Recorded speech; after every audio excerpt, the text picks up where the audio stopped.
നമസ്കാരം, ഞാൻ ഡോക്ടർ ഭാഗ്യ QNB health കെയറിലെ Ayurveda ഫിസിഷ്യനാണ്. UTI അഥവാ യൂറിനറി ട്രാക്ട് ഇൻഫെക്ഷൻ ഒട്ടുമിക്ക ആളുകളിലും കാണുന്ന ഒരു കണ്ടീഷനാണ്. കുറച്ച് കൂടുതലായിട്ട് നമ്മൾ സ്ത്രീകളിലാണ് ഇത് കാണാറ്. പുരുഷന്മാരിലും കാണാറുണ്ട്. എന്നാൽ പുരുഷന്മാരെ വെച്ച് നോക്കുന്ന സമയത്ത് കുറച്ച് കൂടുതലായിട്ട് സ്ത്രീകളിൽ കാണാറുണ്ട്. അതായത് ഒരു 3 പേരിൽ ഒരു പേർക്കെങ്കിലും എന്തായാലും ഈ UTI ഒരു തവണയെങ്കിലും വന്നിട്ടുണ്ടാവാം. അതായത് ഒരു 25 വയസ്സൊക്കെ എത്തുന്ന സമയത്തേക്കും സ്ത്രീകളിൽ ഇടയ്ക്കിടയ്ക്ക് വരുന്നൊരു കണ്ടീഷനാണ് ഈ യൂറിനറി ട്രാക്ട് ഇൻഫെക്ഷൻ എന്ന് പറയുന്നത്. അപ്പം യൂറിനറി ട്രാക്ട് ഇൻഫെക്ഷൻ എന്താണെന്ന് നോക്കുന്ന സമയത്ത് നമ്മുടെ മൂത്രവാഹിനി കുഴലുണ്ട്, ഇതിൻ്റെ ഏതെങ്കിലും ഒരു ഭാഗത്ത് വരുന്ന ഇൻഫെക്ഷൻ ആവാം. യൂറിനറി സിസ്റ്റം നോക്കുകയാണെങ്കിൽ മെയിനായിട്ട് നമുക്കറിയാം, ഫിൽട്ടർ ചെയ്തിട്ട് യൂറിൻ കിഡ്നിയിൽ നിന്ന് വരുന്ന സമയത്ത് ഒരു ട്യൂബ് വഴിയാണ് വരുന്നത്. യുറേറ്റർ എന്നാണ് ഇതിന് പറയുന്നത്, അതായത് മൂത്രവാഹിനി കുഴൽ. എന്നിട്ട് അത് എത്തുന്നത് യൂറിനറി ബ്ലാഡറിലോട്ടാണ്. അതവിടെ സ്റ്റോർ ചെയ്ത് കിടക്കും. എന്നിട്ട് അവിടെ നിന്ന് ഒരു ഓപ്പണിംഗ് വഴി പുറത്തോട്ട് എന്ന് പറഞ്ഞൊരു ഓപ്പണിംഗ് വഴിയാണ് യൂറിൻ പുറത്തോട്ട് വരുന്നത്. ഇതാണ് യൂറിനറി സിസ്റ്റം. ഇതിൽ അപ്പർ യൂറിനറി ട്രാക്ട് ഇൻഫെക്ഷനും ലോവർ യൂറിനറി ട്രാക്ട് ഇൻഫെക്ഷനും വരാം. നമ്മുടെ ഈ ഒരു സ്ട്രക്ചർ അനുസരിച്ച്, അതായത് കിഡ്നിയും യുറേറ്ററും വരുന്ന ഭാഗത്തിന് നമ്മൾ അപ്പർ യൂറിനറി ട്രാക്ട് എന്നാണ് പറയുന്നത്. അതുപോലെ തന്നെ യൂറിനറി ബ്ലാഡറും യുറേത്രയും വരുന്ന ഭാഗത്തിന് നമ്മൾ ലോവർ യൂറിനറി ട്രാക്ട്. അപ്പോൾ കോമൺ ആയിട്ട് ഇങ്ങനെ യൂറിനറി ഇൻഫെക്ഷൻ വരുന്നത് ലോവർ യൂറിനറി ട്രാക്റ്റിനാണ്. അതുകൊണ്ട് തന്നെ അത് വളരെ കോമൺ ആയിട്ട് ആളുകൾ കണ്ടുവരാറുണ്ട്. അപ്പോൾ എന്തൊക്കെയാണ് ഇങ്ങനെ വരുന്ന സമയത്ത് നമ്മുടെ ശരീരത്തിൽ ഉണ്ടാകുന്ന ലക്ഷണങ്ങളെന്ന് നോക്കാം. ആദ്യം തന്നെ പറയുകയാണെങ്കിൽ നമുക്ക് ശക്തമായിട്ടുള്ള വേദനയാണ്. അതായത് ചിലപ്പോൾ മൂത്രം ഒഴിക്കുന്ന സമയത്തായിരിക്കാം വേദന, അല്ലെങ്കിൽ ഇങ്ങനെയൊക്കെ വെറുതെ ഇരിക്കുന്ന സമയത്തോ കിടക്കുന്ന സമയത്തൊക്കെ അടിവയറ്റിൽ ശക്തമായിട്ടുള്ള വേദന ഉണ്ടാവാം. എന്നാൽ ചില ആളുകളിൽ നടുവേദന ഇങ്ങനെയൊക്കെ ആയിട്ടായിരിക്കും വരുന്നത്. അതുപോലെ മൂത്രം പോകുന്ന സമയത്ത് നിങ്ങൾക്കൊരു സാറ്റിസ്ഫാക്ഷൻ കിട്ടുന്നില്ല, ഇടയ്ക്കിടയ്ക്ക് മൂത്രം ഒഴിക്കാൻ തോന്നും. പൊഴിച്ച് കഴിഞ്ഞിട്ട് വീണ്ടും വന്നിരിക്കുന്ന സമയത്ത് വീണ്ടും മുട്ടും, അതായത് ഒരു കംപ്ലീറ്റ് ആയിട്ടുള്ളൊരു ഇവാക്വേഷൻ നടക്കാത്ത പോലെ അങ്ങനെ ഒരു ഫീലിങ്സ് ഉണ്ടാവാം. അതോടൊപ്പം തന്നെ വിറയലോട് കൂടിയ പനിയാണ് യൂറിനറി ട്രാക്ട് ഇൻഫെക്ഷനിൽ നമ്മൾ വളരെ കോമൺ ആയിട്ട് കണ്ടുവരുന്നത്. അതുപോലെ തന്നെ ചില ആളുകളിൽ ഛർദി ഉണ്ടാവാം. മൂത്രത്തിൻ്റെ കളർ ചേഞ്ചസ്, അതായത് നല്ല ഡാർക്ക് യെല്ലോ കളറൊക്കെ ആയിട്ട് വരാം. അതുപോലെ തന്നെ അത് ചേഞ്ച് ആയിട്ട് ബ്രൗണോ അല്ലെങ്കിൽ കുറച്ച് ബ്ലഡ് മിക്സ് ആയിട്ടോ അങ്ങനെയൊക്കെ നമുക്ക് യൂറിൻ്റെ കളറിൽ ചേഞ്ചസ് കാണാം. ഇതാണ് മെയിനായിട്ടും ഈ ലോവർ യൂറിനറി ട്രാക്റ്റിൽ വരുന്ന സിംറ്റംസ് എന്ന് പറയുന്നത്. കൂടുതലായിട്ടും ലോവർ യൂറിനറി ട്രാക്ട് ഇൻഫെക്ഷനാണ് ആളുകളിൽ കണ്ടുവരുന്നത്. അപ്പോൾ ഞാൻ നേരത്തെ പറഞ്ഞു, സ്ത്രീകളിലാണിത് പൊതുവേ കൂടുതലായിട്ട് കണ്ടുവരുന്നത് സ്ത്രീകളിലാണ്. അതിന് പ്രധാനമായിട്ടും കുറച്ച് കാരണങ്ങളുണ്ട്. അതിനുള്ളൊരു പ്രധാന കാരണം എന്ന് പറയുന്നത്, ഈ മൂത്രവാഹിനി കുഴൽ സ്ത്രീകളിൽ ചെറുതാണ്, ഷോർട്ടാണ്. അതുപോലെ തന്നെ സ്ത്രീകളുടെ കേസ് നോക്കുകയാണെങ്കിൽ അവരുടെ യോനി ഭാഗവും മലദ്വാരവും വളരെ അടുത്തായിട്ട് കിടക്കുന്നതുകൊണ്ട് തന്നെ പെട്ടെന്ന് ഇൻഫെക്ഷൻ മലദ്വാരത്തിൽ നിന്നും യോനി ഭാഗത്തോട്ട് വരാനുള്ളൊരു ചാൻസ് ഉണ്ട്. ഇപ്പം ടോയ്ലറ്റിലൊക്കെ പോയി കഴിഞ്ഞാലും ചെറിയ കുട്ടികളുടെ, അതായത് പെൺകുട്ടികളെയൊക്കെ നോക്കുന്ന സമയത്ത് നമ്മൾ എപ്പോഴും പറയുന്ന ഒരു അഡ്വൈസാണ് എന്ത്, ഒരിക്കലും ബാക്കിൽ നിന്ന് ഫ്രണ്ടിലോട്ട് വാഷ് ചെയ്യാൻ പാടില്ലെന്ന്. അങ്ങനെ ഒരിക്കലും വാഷ് ചെയ്യാൻ പാടില്ല. നിങ്ങൾക്ക് ഫ്രണ്ടിൽ നിന്ന് ബാക്കോട്ട് വാഷ് ചെയ്യാം, പക്ഷെ ഒരിക്കലും ബാക്കിൽ നിന്നും, അതായത് മലദ്വാരത്തിൽ നിന്ന് ആ ഒരു ഏരിയയിൽ നിന്ന് ഫ്രണ്ടിലോട്ട് വാഷ് ചെയ്യാൻ പാടില്ല. ഇൻഫെക്ഷൻ പെട്ടെന്ന് സ്പ്രെഡ് ആവും. ഇതൊരു കാരണമാണ്. അതുപോലെ തന്നെ യുറേത്രയിൽ വരുന്ന ആ ഒരു സ്ട്രക്ചറിൽ വരുന്ന, അതായത് ആ ഒരു ഓപ്പണിംഗ്, മൂത്രം പോകുന്ന ആ ഒരു ഓപ്പണിംഗ് വരുന്ന വ്യത്യാസം കൊണ്ടും സ്ത്രീകളിൽ കൂടുതലായിട്ടും യൂറിനറി ട്രാക്ട് ഇൻഫെക്ഷൻ വരാം. പിന്നെ ഒരു മെനാപ്പോസ് അഥവാ ആർത്തവവിരാമത്തിന് ശേഷം ഈസ്ട്രജൻ ഹോർമോൺസ് ഒക്കെ കുറയുന്നത് കൊണ്ട് ആ ഭാഗത്തുള്ള കോശങ്ങളിൽ വരുന്ന വ്യത്യാസം കൊണ്ടും യൂറിനറി ട്രാക്ട് ഇൻഫെക്ഷൻ കൂടുതലായിട്ടും സ്ത്രീകളിലാണ് കാണുന്നത്. യൂറിനറി ട്രാക്ട് ഇൻഫെക്ഷൻ വരാനുള്ളൊരു പ്രധാന കാരണം ബാക്ടീരിയൽ ഇൻഫെക്ഷൻ തന്നെയാണ്. അത് ഈക്കോളി ബാക്ടീരിയ ആയിക്കോട്ടെ, ക്ലിബ്സെല്ല ആയിക്കോട്ടെ, അല്ലെങ്കിൽ എൻട്രോകോക്കസ്, ഇങ്ങനെ ഒരുപാട് ബാക്ടീരിയാസ് മൂലം നമുക്ക് യൂറിനറി ട്രാക്ട് ഇൻഫെക്ഷൻ വരാം. അപ്പോൾ ഒരുപാട് കാരണങ്ങളുണ്ട് ഇത് വരാനുള്ള. ഒരു മെയിൻ കാരണം എന്ന് പറയുന്നത്, നമ്മൾ പ്രോപ്പറായിട്ട് വെള്ളം എടുക്കാത്ത സമയത്ത്, അതായത് നമ്മുടെ യൂറിൻ കൂടുതലായിട്ട് കോൺസെൻട്രേറ്റഡ് ആയി പോവുക, ആ സമയത്ത് യൂറിനറി ട്രാക്ട് ഇൻഫെക്ഷൻ വരാനുള്ളൊരു ചാൻസ് ഉണ്ട്. അതുപോലെ തന്നെ കിഡ്നി സ്റ്റോൺ ഉള്ള ആളുകൾക്ക് ഈ സ്റ്റോണിൻ്റെ വലിപ്പമൊക്കെ കുറച്ച് കൂടുതലാണെങ്കിൽ മൂത്രം കെട്ടിക്കിടക്കാം. ഇതിപ്പം നമ്മുടെ മൂത്രവാഹിനി കുഴലിലാണ് സ്റ്റോൺ ഉള്ളതെങ്കിലും അല്ലെങ്കിൽ യൂറിനറി ബ്ലാഡറിലൊക്കെ ആകുന്ന സമയത്ത് സ്റ്റോൺ കാരണം നമ്മുടെ മൂത്രം അവിടെ എന്ത് ചെയ്യും, കെട്ടിക്കിടക്കാനുള്ളൊരു ചാൻസ് ഉണ്ട്. ഇതും യൂറിനറി ട്രാക്ട് ഇൻഫെക്ഷന് കാരണമാവുന്നുണ്ട്. അതുപോലെ ആണുങ്ങളെ നോക്കുന്ന സമയത്ത് പ്രോസ്റ്റേറ്റ് മെഗാലി, ഈ ഒരു കണ്ടീഷൻ, അതായത് പ്രോസ്റ്റേറ്റിന് വരുന്ന വീക്കം, ഈ അസുഖം കൊണ്ടും യൂറിനറി ട്രാക്ട് ഇൻഫെക്ഷൻസ് ഉണ്ടാവാം. അതുപോലെ തന്നെ കുട്ടികളുടെ കേസൊക്കെ നോക്കുന്ന സമയത്ത് 2 വയസ്സിനുള്ള താഴത്ത്, അതായത് 2 വയസ്സിന് താഴെയുള്ള കുട്ടികൾക്ക് ഇടയ്ക്കിടയ്ക്ക് യൂറിനറി ട്രാക്ട് ഇൻഫെക്ഷൻസ് വരാറുണ്ട്. അതിൽ തന്നെ ഒരു 6 മാസം താഴെയുള്ള ആൺകുട്ടികൾക്ക് ഇത് വരാനുള്ളൊരു ചാൻസ് കൂടുതലാണ്. അതിനുള്ളൊരു പ്രധാന കാരണം എന്ന് പറയുന്നത് ഫൈമോസിസ് എന്ന് പറഞ്ഞ കണ്ടീഷനാണ്, തൊലി പുറകിലോട്ട് പോകാത്തൊരു അവസ്ഥ. അതുകൊണ്ട് തന്നെ നിങ്ങൾ അതൊക്കെ ഇടയ്ക്കിടയ്ക്ക് ചെക്ക് ചെയ്യേണ്ട ആവശ്യമുണ്ട്. അതായത് കുട്ടികളിൽ ഇടയ്ക്കിടയ്ക്ക് ചിലപ്പം പനിയൊക്കെ ആയിട്ട് വരുന്ന സമയത്ത് നമ്മൾ അത്, അല്ലെങ്കിൽ അവർ മൂത്രം ഒഴിക്കുന്നത് നിങ്ങൾ നോട്ട് ചെയ്യേണ്ടതുണ്ട്. ചിലപ്പം കുഞ്ഞുങ്ങൾ നോർമലി ഒരു 15 മിനിറ്റ് കൂടുമ്പോൾ അല്ലെങ്കിൽ 20 മിനിറ്റ് കൂടുമ്പോൾ മൂത്രം ഒഴിക്കുക. ഇതും കുറച്ചായിട്ട് ഒഴിക്കുക. അല്ലെങ്കിൽ നമുക്കറിയാം ആൺകുട്ടികളാണെങ്കിൽ അവർ കുറച്ച് നീളത്തിലായിരിക്കും മൂത്രം ഒഴിക്കുന്നത്. ആ ഒരു ശക്തി അവർക്ക് അത് കുറയും. അതിന് പകരം കുറച്ചായിട്ട് ഉറ്റിയൊക്കെ ഒഴിക്കുന്ന സമയത്ത് നമ്മളിത് പ്രത്യേകമായിട്ട് നോട്ട് ചെയ്യേണ്ടതുണ്ട്. അതായത് ഫൈമോസിസ് പോലുള്ള ഈ തൊലിപ്പുറത്ത് വരുന്ന എന്തെങ്കിലും കണ്ടീഷൻ ആണെങ്കിൽ നമ്മൾ ആ തൊലി കട്ട് ചെയ്തിട്ട്, അതായത് സർക്കംസിഷൻ പോലുള്ള പ്രൊസീജിയറൊക്കെ ചെയ്തിട്ട് അത് മാറ്റേണ്ടതുണ്ട്. ഇല്ലെങ്കിൽ ഇങ്ങനെ വരുന്ന UTI പിന്നീട് അത് കിഡ്നിയിലൊക്കെ ഇൻഫെക്ഷൻ കയറുകയും പ്രശ്നങ്ങൾ ഉണ്ടാക്കുകയും ഒക്കെ ചെയ്യും.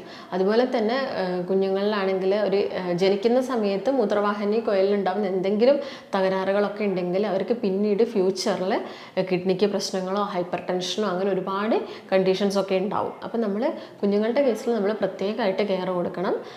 അത് നിങ്ങൾ ശ്രദ്ധിക്കേണ്ടതുണ്ട്. ഞാൻ നേരത്തെ പറഞ്ഞ പോലെ തന്നെ യൂറിനറി ട്രാക്ട് ഇൻഫെക്ഷൻസ് കൂടുതലായിട്ടും കണ്ടുവരുന്നത് സ്ത്രീകളിലാണെന്ന് ഞാൻ പറഞ്ഞു. അതായത് ഒരു പുരുഷനെ വെച്ച് നോക്കുന്ന സമയത്ത് ഒരു 30 തവണ കൂടുതലായിട്ടും സ്ത്രീകളിലാണ് ട്രാക്ട് ഇൻഫെക്ഷൻ വരിക. അത് കഴിഞ്ഞതിന് ശേഷം കൂടുതലായിട്ട് കണ്ടുവരുന്നത് ഒരു 60 വയസ്സിന് മുകളിലുള്ള ആളുകളിലാണ്. ഇവരെല്ലാം ഇങ്ങനെ ഇടയ്ക്കിടയ്ക്ക് ഇമ്മ്യൂണിറ്റിയും കാര്യങ്ങളൊക്കെ കുറയുന്നത് കൊണ്ട് തന്നെ സ്ത്രീകളുടെ കേസിലാണെങ്കിൽ മെനാപോസും, അതായത് ആർത്തവവിരാമവും സംഭവിക്കുന്നത് കൊണ്ട് യൂറിനറി ട്രാക്ട് ഇൻഫെക്ഷൻസ് ഇടയ്ക്കിടയ്ക്ക് വരാം. അതുപോലെ നമ്മൾ മൂത്രക്കുഴൽ, അതായത് ട്യൂബ് ഇടുന്ന ആളുകൾക്ക് മൂത്രം ഒഴിക്കാനൊക്കെ ബുദ്ധിമുട്ടുള്ള എന്തെങ്കിലും അസുഖമൊക്കെ ബാധിച്ച് കിടക്കുന്ന സമയത്ത് ട്യൂബ് ഇടുന്ന സമയത്തൊക്കെ പിന്നീട് ഇങ്ങനെ യൂറിനറി ട്രാക്ട് ഇൻഫെക്ഷൻസ് വരാറുണ്ട്. അതുപോലെ തന്നെയാണ് ഗർഭിണികളെ കേസ് നോക്കുകയാണെങ്കിൽ, ഗർഭിണികളെ കേസ് നോക്കുന്ന സമയത്ത് ചിലപ്പം അവരുടെ ഒരു ഫസ്റ്റ് 3 or 4 മന്തിൽ ഇങ്ങനെ യൂറിൻ കൾച്ചർ ചെയ്യുന്ന സമയത്ത് ഒരുപാട് മൈക്രോ ഓർഗാനിസംസ് യൂറിനിൽ ഉണ്ടാവാം. പക്ഷേ ചിലപ്പോൾ സിംറ്റംസ് ഒന്നും കാണിച്ചെന്ന് വരില്ല. അപ്പം അവർ പ്രത്യേകം ശ്രദ്ധിക്കേണ്ടത് നന്നായിട്ട് വെള്ളം കുടിക്കുക. അതുപോലെ തന്നെ ഭക്ഷണത്തിലൊക്കെ ആണെങ്കിൽ ഒരുപാട് കെയറും കാര്യങ്ങളൊക്കെ എടുക്കേണ്ട സമയമാണ് ഈ ഗർഭകാലം എന്ന് പറയുന്നത്. ആ സമയത്തൊക്കെ നമ്മൾ മാക്സിമം UTI ഒക്കെ വരാതെ നോക്കാനും അതുപോലെ തന്നെ അനീമിക് ഒന്നും ആവാതെ നോക്കാനൊക്കെ ശ്രദ്ധിക്കേണ്ടതുണ്ട്. അതുപോലെ തന്നെ എന്തെങ്കിലും സ്പെർമിസൈഡൽ ക്രീംസ് കുറേ കാലമായിട്ട് യൂസ് ചെയ്യുന്ന ആളുകളിൽ UTI വരാനുള്ളൊരു ചാൻസ് ഉണ്ട്. അല്ലെങ്കിൽ എന്തെങ്കിലും കിഡ്നിയുടെ ട്രാൻസ്പ്ലാന്റ് സർജറി ഒക്കെ കഴിഞ്ഞതിന് ശേഷവും ഇങ്ങനെ ഇടയ്ക്കിടയ്ക്ക് UTI വരുന്നൊരു പ്രവണത ആളുകളിൽ കാണുന്നുണ്ട്. അതുപോലെ തന്നെ സെക്ഷലി ഇൻ്റർകോഴ്സ് കഴിഞ്ഞതിന് ശേഷം പ്രോപ്പറായിട്ട് ക്ലീൻ ചെയ്യുകയോ കാര്യങ്ങളൊന്നും ചെയ്തിട്ടില്ലെങ്കിലും ചില ആളുകളിൽ UTI വരാറുണ്ട്. അപ്പോൾ എന്തൊക്കെ ടെസ്റ്റ് നോക്കിയിട്ടാണ് നമുക്ക് ശരീരത്തിൽ UTI അഥവാ യൂറിനറി ട്രാക്ട് ഇൻഫെക്ഷൻസ് വന്നിട്ടുണ്ട് എന്നത് നോക്കാം. മെയിനായിട്ട് നിങ്ങൾ ചെയ്യേണ്ടത് യൂറിൻ കൾച്ചർ തന്നെയാണ്. നമുക്ക് പസൽസും അതുപോലെ തന്നെ അതിൽ വരുന്ന ആൽബുമിനും കാര്യങ്ങളൊക്കെ നോക്കിയിട്ട് നമുക്ക് എത്രത്തോളം ഇൻഫെക്ഷൻസ് ഉണ്ടായിട്ടുണ്ട് എന്ന് മനസ്സിലാക്കാൻ പറ്റും. അതുപോലെ തന്നെയാണ് ESR ആണെങ്കിൽ എർത്രോസൈറ്റ് സെഡിമെൻറ്റേഷൻ റേറ്റ് ആണ് ശരീരത്തിൽ കാണിക്കുന്ന ഇൻഫെക്ഷനെ ഡിറ്റക്റ്റ് ചെയ്യാൻ വേണ്ടിയിട്ടാണ് നമ്മൾ ESR ടെസ്റ്റ് ചെയ്യുന്നത്. അതുപോലെ തന്നെ ഇപ്പോൾ കിഡ്നിയുടെ സ്റ്റോൺ മൂലമാണോ യൂറിനറി ട്രാക്ട് ഇൻഫെക്ഷൻ വന്നതെന്ന് മനസ്സിലാക്കാൻ നമ്മൾ USG അബ്ഡമനും കാര്യങ്ങളൊക്കെ ചെയ്യേണ്ടതുണ്ട്. അല്ലെങ്കിൽ ഇപ്പം പ്രോസ്റ്റേറ്റിൻ്റെ ടെസ്റ്റ് നോക്കുന്നതിന് പ്രോസ്റ്റേറ്റ് ടെസ്റ്റുകളും കാര്യങ്ങളൊക്കെ ചെയ്യേണ്ടതുണ്ട്. ഇങ്ങനെയുള്ള സിറ്റുവേഷനിൽ നമ്മൾ ശ്രദ്ധിക്കേണ്ട കുറച്ച് കാര്യങ്ങളുണ്ട്. അതായത് UTI വന്നിട്ടുണ്ടെങ്കിലോ അല്ലെങ്കിൽ അത് വരാതിരിക്കാൻ വേണ്ടിയിട്ടോ ഒരു ഗർഭിണിയായിരിക്കുന്ന സമയത്തൊക്കെ നമ്മൾ വെള്ളം കുടിക്കേണ്ടത് വളരെ അനിവാര്യമായിട്ടുള്ളൊരു കാര്യമാണ്. അതായത് ഒരു 25 kg ബോഡിക്ക് ഒരു 1 ലിറ്റർ വെള്ളം കുടിക്കണം എന്ന കണക്കിലാണ് നമ്മൾ വെള്ളം എടുക്കേണ്ടത്. ആ ഒരു കാര്യം നോക്കിയിട്ട് വേണം നിങ്ങൾ വെള്ളം കുടിക്കാൻ. അപ്പോൾ വെള്ളം കുടിക്കുന്നത് വഴി നമ്മുടെ ഈ ബാക്ടീരിയാസൊക്കെ ഫ്ലഷ് ഔട്ട് ആവും. അതുപോലെ തന്നെ ഞാൻ പറഞ്ഞു, കുഞ്ഞു മക്കളിൽ പെൺകുട്ടികൾ വാഷ് ചെയ്യുന്ന സമയത്ത് ഒരിക്കലും പുറകുന്ന് ഫ്രണ്ടിലോട്ട് വാഷ് ചെയ്യാതിരിക്കുക. ആ കാര്യം ശ്രദ്ധിക്കേണ്ടതുണ്ട്. അതുപോലെ തന്നെ നിങ്ങൾ ഡയപ്പേഴ്സും കാര്യങ്ങളൊക്കെ യൂസ് ചെയ്യുന്നതാണെങ്കിലും അത് കുറേ സമയം, അതായത് ഇപ്പം അതിൽ പരസ്യത്തിലൊക്കെ പറയും 12 hours വെക്കാം. മാക്സിമം അതൊക്കെ ഒഴിവാക്കിയിട്ട് തുണികളോ കാര്യങ്ങളോ, അതായത് ഡ്രൈ ആയിട്ടുള്ള തുണികളോ കാര്യങ്ങളോ അല്ലെങ്കിൽ നിങ്ങൾ യൂസ് ചെയ്യുന്ന അണ്ടർവെയർസ് ഒക്കെ ആണെങ്കിൽ മാക്സിമം ഉണക്കിയതിന് ശേഷം മാത്രം യൂസ് ചെയ്യുക. കാരണം നനവുകളും കാര്യങ്ങളൊക്കെ വീണ്ടും അവിടെ ബാക്ടീരിയൽ ഗ്രോത്തും ഫംഗൽ ഗ്രോത്തും ഒക്കെ ഉണ്ടാക്കാനുള്ളൊരു ചാൻസ് ഉണ്ടാക്കുന്നുണ്ട്. അതുകൊണ്ട് ആ കാര്യം ശ്രദ്ധിക്കേണ്ടതുണ്ട്. അതുപോലെ തന്നെ പ്രമേഹ രോഗികൾ ഗർഭിണികളാവുന്ന സമയത്ത് അവർ മാക്സിമം ഡയബറ്റിക്, അവരുടെ ആ ഒരു പ്രമേഹം, ഷുഗർ കൺട്രോൾ ചെയ്യാൻ മാക്സിമം അവർ ശ്രദ്ധിക്കേണ്ടതുണ്ട്. ആർക്കും ഇടയ്ക്കിടയ്ക്ക് UTI വരാനുള്ളൊരു ചാൻസ് കൂടുതലാണ്. പിന്നെ കൂടുതലായിട്ടും ബീവറേജസും കാര്യങ്ങളും യൂസ് ചെയ്യുന്നുണ്ടെങ്കിൽ അത് കുറയ്ക്കുക. അതോടൊപ്പം തന്നെ കോഫിയുടെ ഉപയോഗം പരമാവധി കുറയ്ക്കാൻ നോക്കുക. കാർബണേറ്റഡ് ഡ്രിങ്ക്സ് കുടിക്കുന്ന ആളുകളാണെങ്കിലും അത് മാക്സിമം ഒഴിവാക്കേണ്ടതുണ്ട്.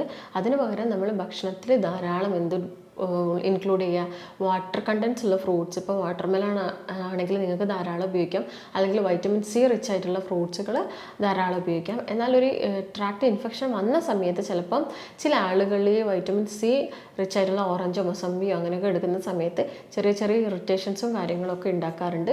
അതുപോലെ തന്നെ വെള്ളം കുടിക്കുന്ന സമയത്ത് ചിലപ്പോൾ നമുക്ക് നോർമൽ വാട്ടർ കുടിക്കാൻ ബുദ്ധിമുട്ടൊക്കെ ഉണ്ടെങ്കിൽ നമുക്ക് ഞെരിഞ്ഞിലിട്ട വെള്ളം കുടിക്കാം, അല്ലെങ്കിൽ കൂവപ്പൊടിയുടെ വെള്ളം കുടിക്കാം, കരിക്കിൻ്റെ വെള്ളം കുടിക്കാം. മോരും വെള്ളം വളരെ നല്ലതാണ്. UTI ഒക്കെ വരുന്ന സമയത്ത് നമുക്ക് മോരിൻ്റെ വെള്ളം എടുക്കാം. അതുപോലെ തന്നെ പ്രോബയോട്ടിക്സ് ആയിട്ടുള്ള പുളിയില്ലാത്ത തൈരോ അല്ലെങ്കിൽ മോരോ യോഗേർട്സോ നിങ്ങൾ ഭക്ഷണത്തിൽ ഇൻക്ലൂഡ് ചെയ്യുകയാണെങ്കിൽ കൂടുതലായിട്ട് ലാക്ടോബാസിലസ് ഉണ്ടാവുകയും ശരീരത്തിൽ ഉണ്ടാവുകയും ഇത് ഇങ്ങനെയുള്ള ഇൻഫെക്ഷൻസൊക്കെ തടയുകയും ചെയ്യും. അതുപോലെ തന്നെ വൈറ്റമിൻ സി റിച്ച് ഫ്രൂട്ട്സ്, ഞാൻ നേരത്തെ പറഞ്ഞു, ഓറഞ്ച്, മൊസമ്പി ഇങ്ങനെയുള്ള പൊമോഗ്രാനേറ്റ്സ് ഒക്കെ എടുക്കുന്ന സമയത്ത് അതിൽ ഒരുപാട് അസ്കോബിക് ആസിഡ്സ് ഉണ്ട്. ഇത് നമ്മുടെ യൂറിനറി ട്രാക്റ്റിന് വരുന്ന ഇൻഫെക്ഷൻസ് ഒക്കെ കുറയ്ക്കാൻ സഹായിക്കും. അതോടൊപ്പം തന്നെ നിങ്ങൾക്ക് ധാരാളം പേരക്ക കഴിക്കാം.